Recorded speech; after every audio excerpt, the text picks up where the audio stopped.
Welcome to Strain on the Game, the podcast that reveals what it really takes to keep elite footballers performing at the highest level. I'm Stephen Warnock, former Premier League player, joined by physical performance expert Adrian. From training ground truths to the financial impact of fitness, we discuss the often overlooked challenges behind the beautiful game.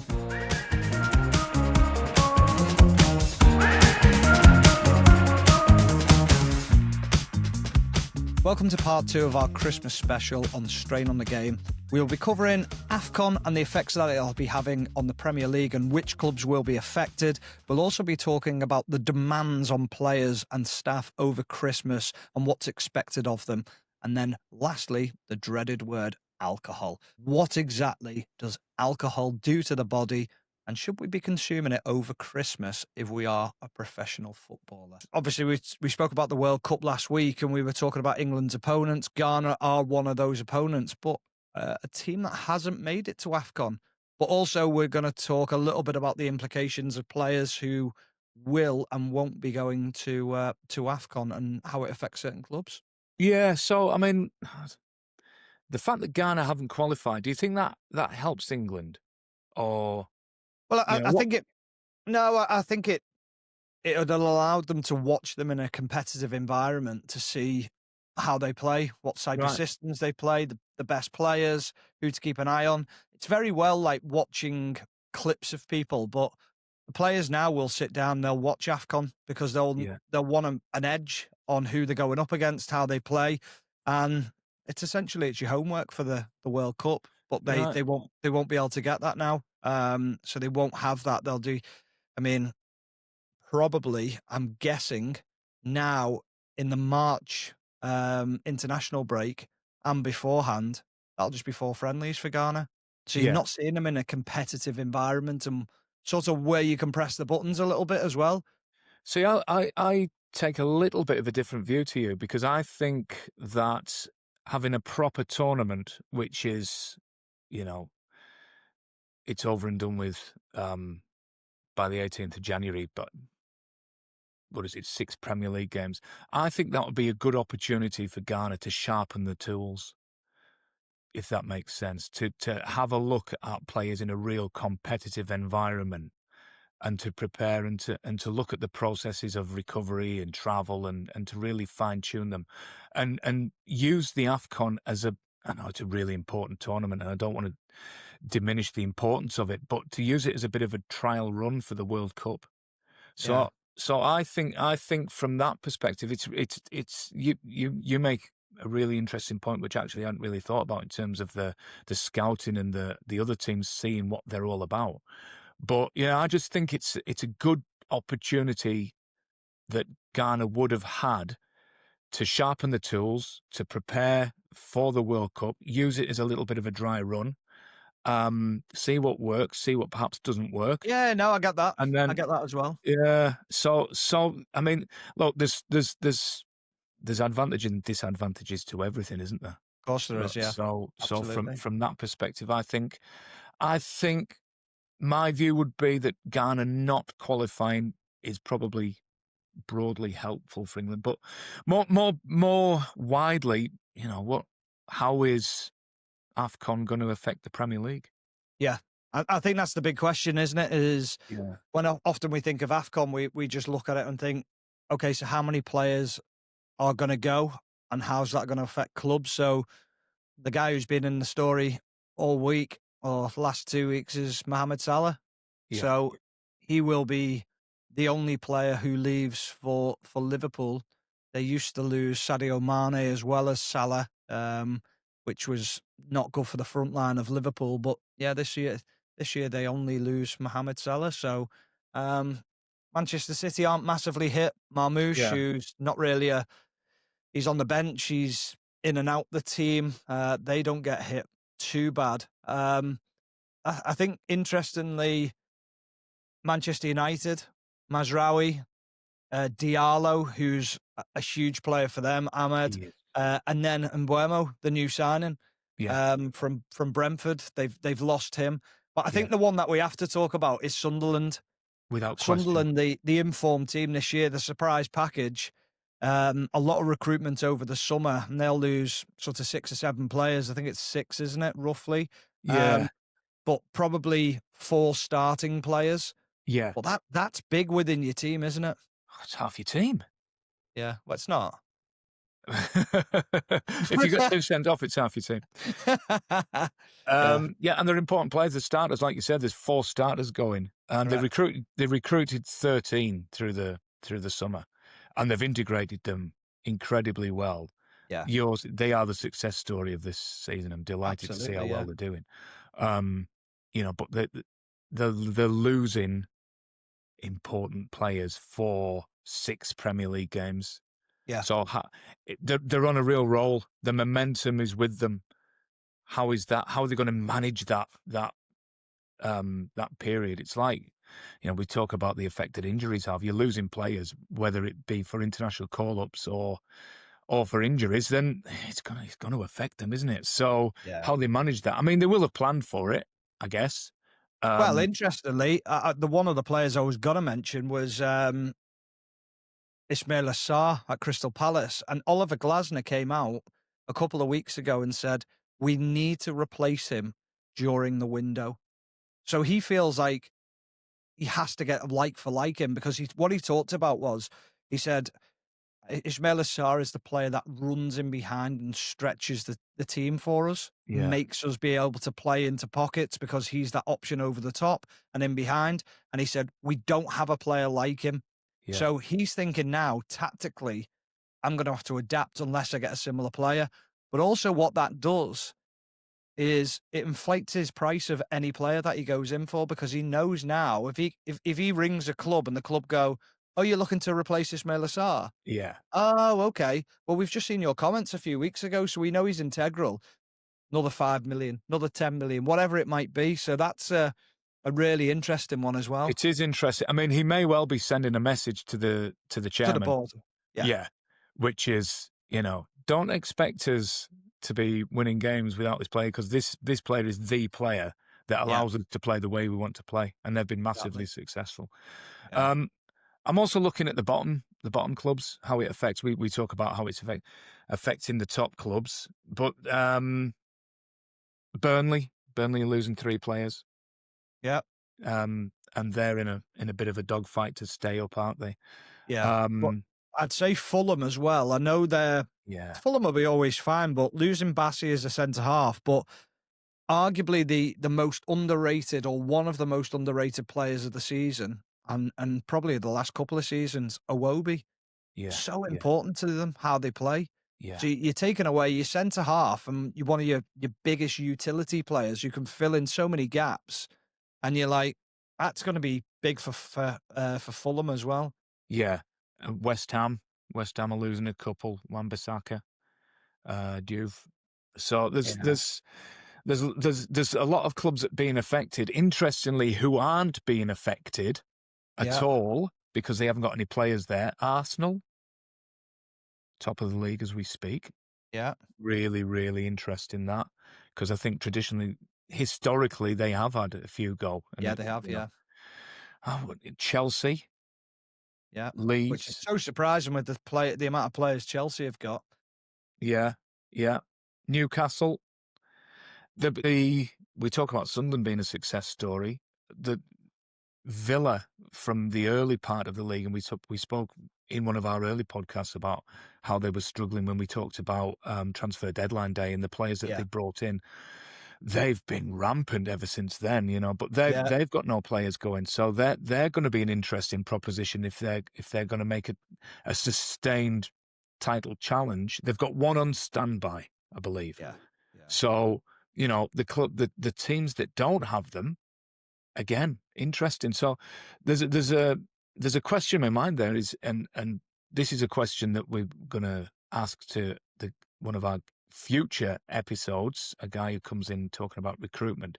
Yeah. I wonder how much the Arsenals, the Chelseas, the Leeds, the Newcastle, the teams that don't have any players available for AFCON or losing players for AFCON, whether that comes into some of their recruitment decisions.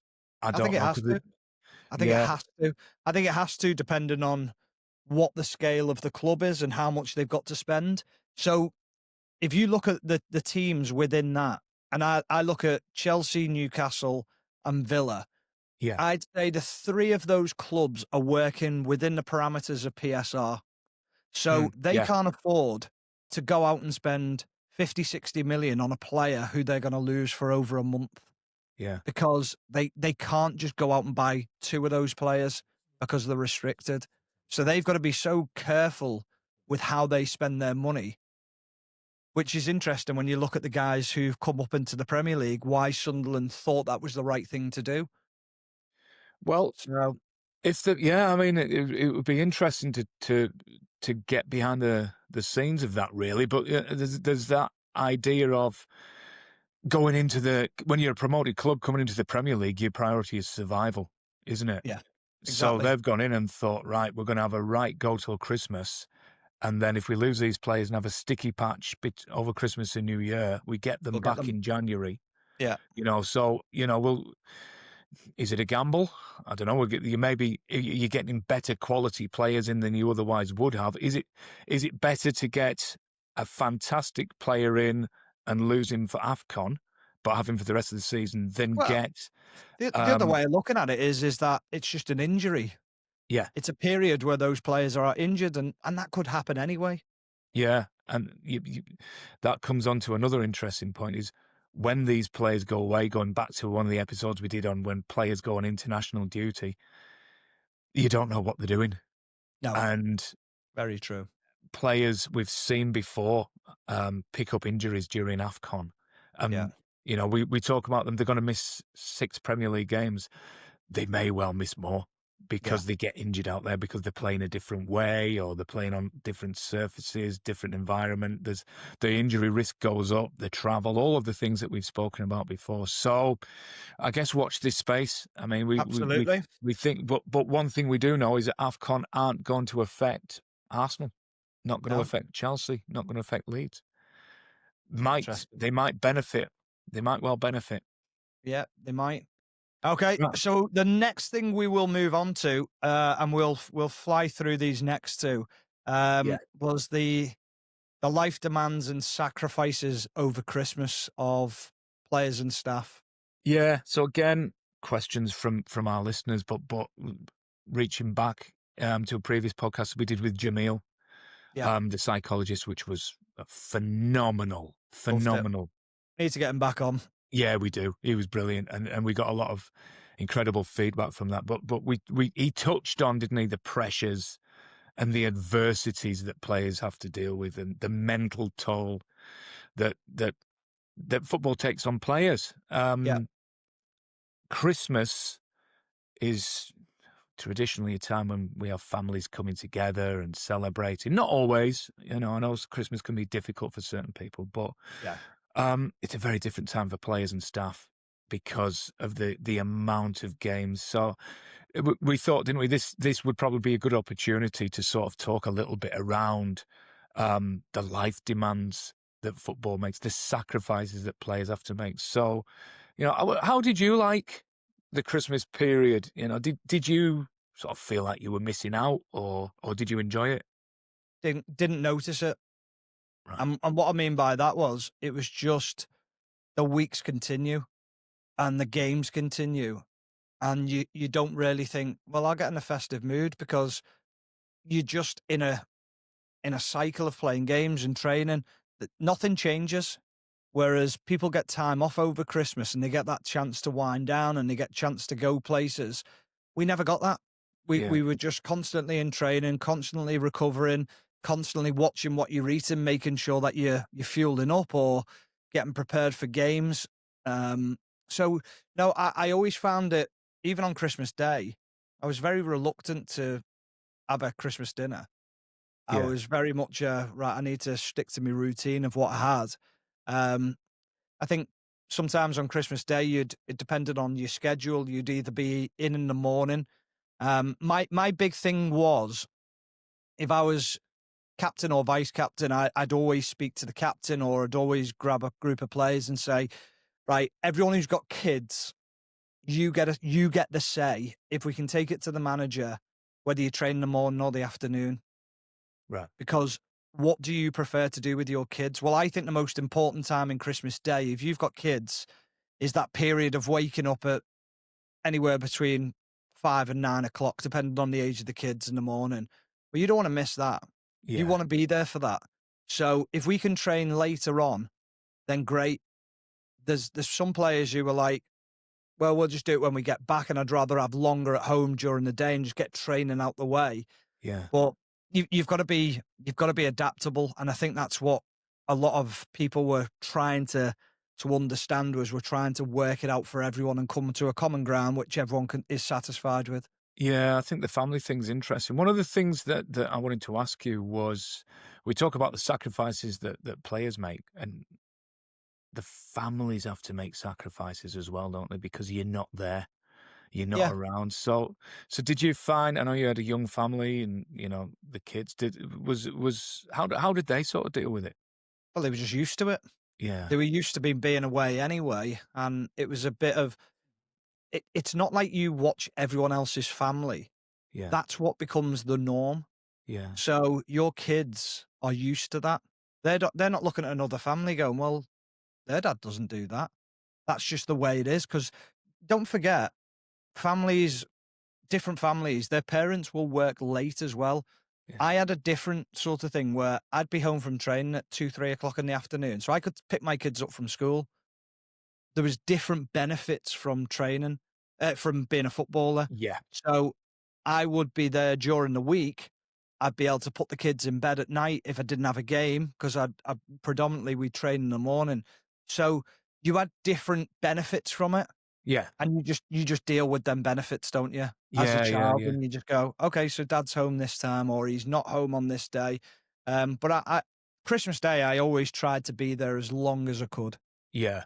I think if I think back to when we were sort of setting training schedules from the performance staff side of you, we tried to accommodate that as much as possible. And we would take the leadership group, people like yourselves, views on board. And what we often ended up doing was we would train very early on Christmas Eve, Yeah, like bring the players in probably an hour or two earlier, have a proper training session, because it's easy to take your eye off the ball, isn't it? And yeah, yeah, we still have the meetings and we do it properly, but instead of being finished at sort of 1 o'clock, we'd probably be finished by 11:30, something like that. And then it's like the end of the Italian job. All the cars are screeching out of the car park and yeah, can't see anybody for dust. And then we'd probably train again on Christmas Day at 5 o'clock, 5:30.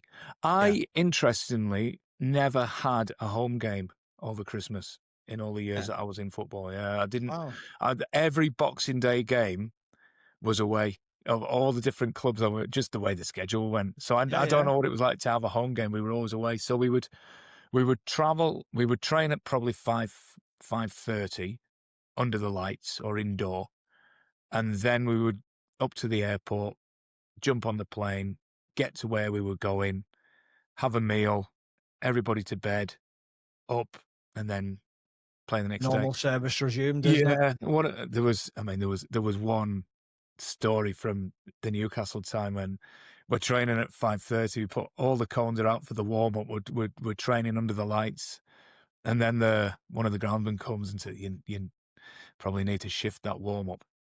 Michael Owen's coming on a helicopter, so Wow, Michael Owen flies it like literally jeez. on lands on the floodlit pitch on the centre circle. Well, he The knew where he door was heading to, opens. didn't he? Head to the floodlights. Out he jumps with his training kit and his boots on straight into the warm up, and everybody just Wow, gave him a round of applause. That's brilliant. Well done. that's unreal, isn't it? I remember. I can't remember. It was maybe Shay Given or Steve Harper. Was like, "When did you leave? When did you leave the house?" It was like 20 minutes ago. Helicopter picked me up in the back garden, Wow, and he was like, "You left after I did, and I live in Newcastle. It that's took me half an hour insane, to isn't get it? here." Brilliant. So there's yeah, What a story. That's yeah, brilliant, yeah, isn't yeah, it? yeah. But yeah, so Oh, one of there are big life events that you miss, but like you say, you roll with the punches, and it swings and roundabouts, isn't it? You get oh, other absolutely. opportunities at other times of the year, don't you? Yeah. Should we move on to alcohol? I will if you're buying. Yeah. As So long as that it's I a mean the Christmas Tito's and Sprite, I'll have. Have you had the oh Tito's? The vodka Tito's, in. yes. Oh, For our I'm not. Do you for know what? our I'm not a English massive drinker, and I don't like beer and things like that. I'll usually, when I go on a night out, I'll have a vodka and lemonade. yeah, Anyway, then when I was in America, this guy said to me, "Do you want a Tito's?" And I was like, "What's that?" And he was like, "Oh, it's a vodka, and it's yeah, from Austin." My word, it is nice. yeah. I've got a bottle It's of it here. I bought a bottle of it home because I, I well, I don't drink in the house unless I've got a party on or going to a yeah. party. But then when I go to a party, I take my bottle of Tito's with me. Oh, right, yeah. What do you Yeah. a hip flask? Oh, honestly, I've been to a few bars in London and I've been to a few in Ireland and they've had it and I'm like, "Oh my Right. god, it's coming here as well." Amazing. Yeah, it's I mean, It's not for like an our alcoholic and I'm not even a big drinker. our English listeners, Tito's is an American vodka, Yeah. which is probably the most popular vodka, I think, in England. In the States, it's I'd say it is, yeah. Yeah. yeah. It's but yeah, so yeah, this it's Christmas time, so it's a good time to we've alcohol has been mentioned in a few of our episodes. Yeah. You know, we talked about it on the recovery and regeneration one, and we talked about it in our nutrition one. I think the broad consensus from all of our guests is it's not good. No, not good at all, mate. But you and I know from our days with Sam Allardyce, sometimes it can be very It good. can be very good. Yeah. It's not Yeah. really what to take a serious note for a while. What it's not what players should be doing after a game. And over Christmas, we've got 5 games in 14 days. It's You know, incredible, yeah. everybody else is going out and having parties and drinking. The temptation is for players that who are perhaps less professional than your good self. I'll just have one, or I'll have a couple, or this, that, Yeah. and what does that actually do to the player and to the recovery? And then we have to manage. Talking about scheduling training times, when are we going to have the Christmas party? Yeah. Oh, You know, Christmas party. Best time of the year. can you tell When can you fit it in? when can you fit? It's usually in the earlier part of December before the real, Oh, um, as the, early as possible was always the manager's opinion. yeah, as More early, so, do you know why? More so than anything, so that there wasn't huge groups out when you were there yeah, to that make would sure be that you were a little bit incognito if you could be. So it always used to be fancy dress yes, for that because you can reason. always hide people and it's great. And people just go, "Oh, look at him," and carry on walking, but they don't realise who it is who's under that wig or outfit. There was But There was a terrific story. I mean, you know, I'll ask you to think for a moment about your best Christmas party story. You may not be able to share your best Christmas party story, but the best one that you can share. But there was one from the Newcastle team of the 90s, the Entertainers, you know, that team, the Keegan team.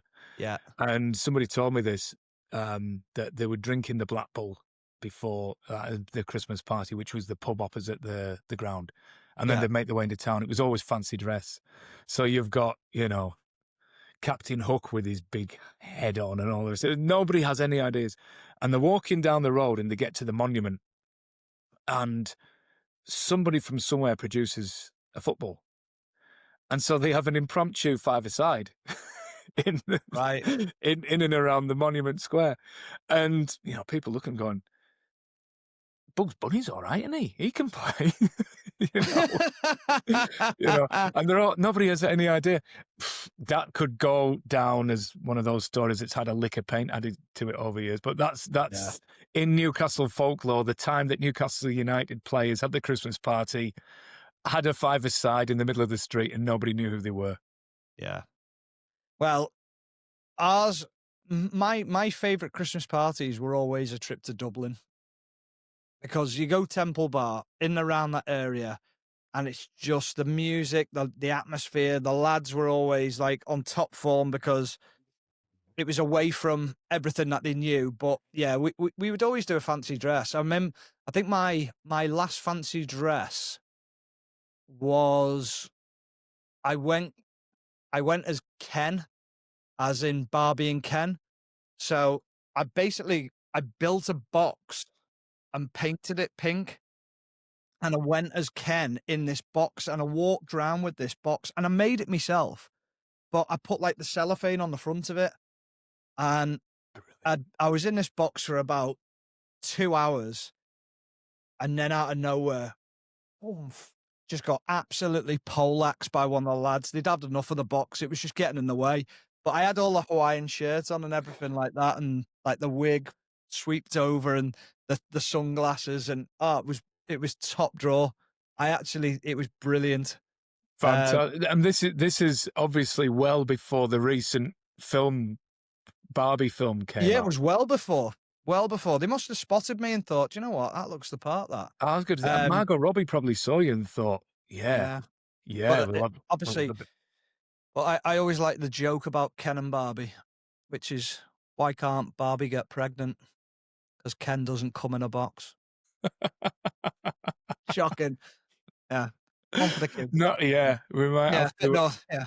We'll edit that one out. We might have But to. yeah, No, I think not for uh, any reasons other than it was over the age of 18 only. Over the age of 18 only needed for that correct. one. But Yeah. yeah, I mean, alcohol does come into it. So we've spoken about alcohol and bad. Why? Why is it bad?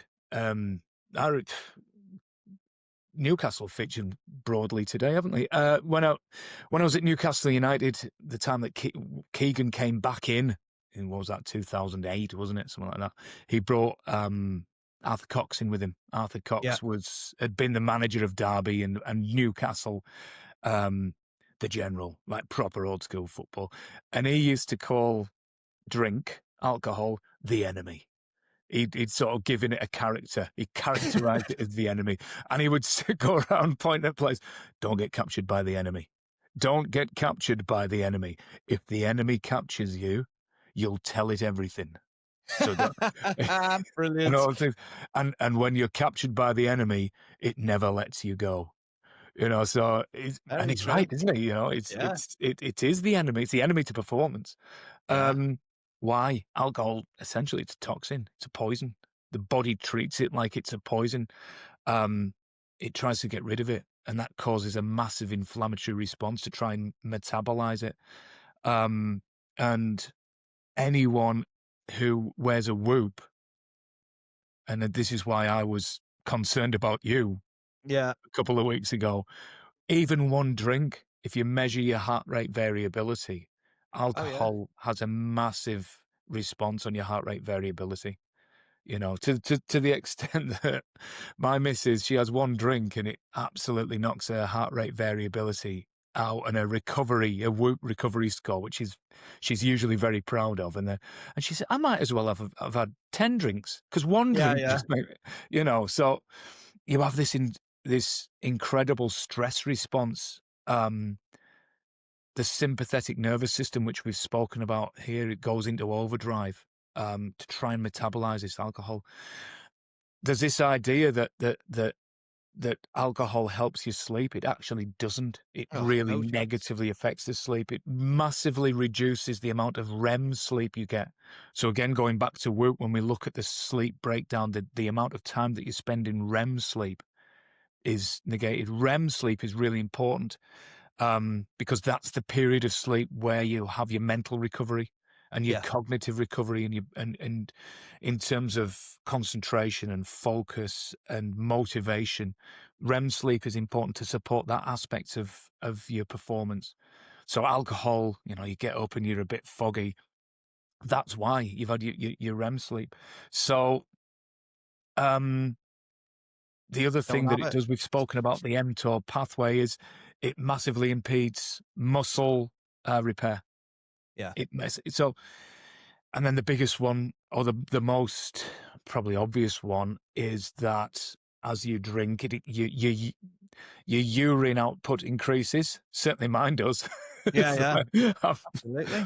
once I break the seal, I'm there every 5 minutes. So if you've played a game, you're trying to rehydrate, you have a drink, and you're just getting rid of all the fluid that you've taken in.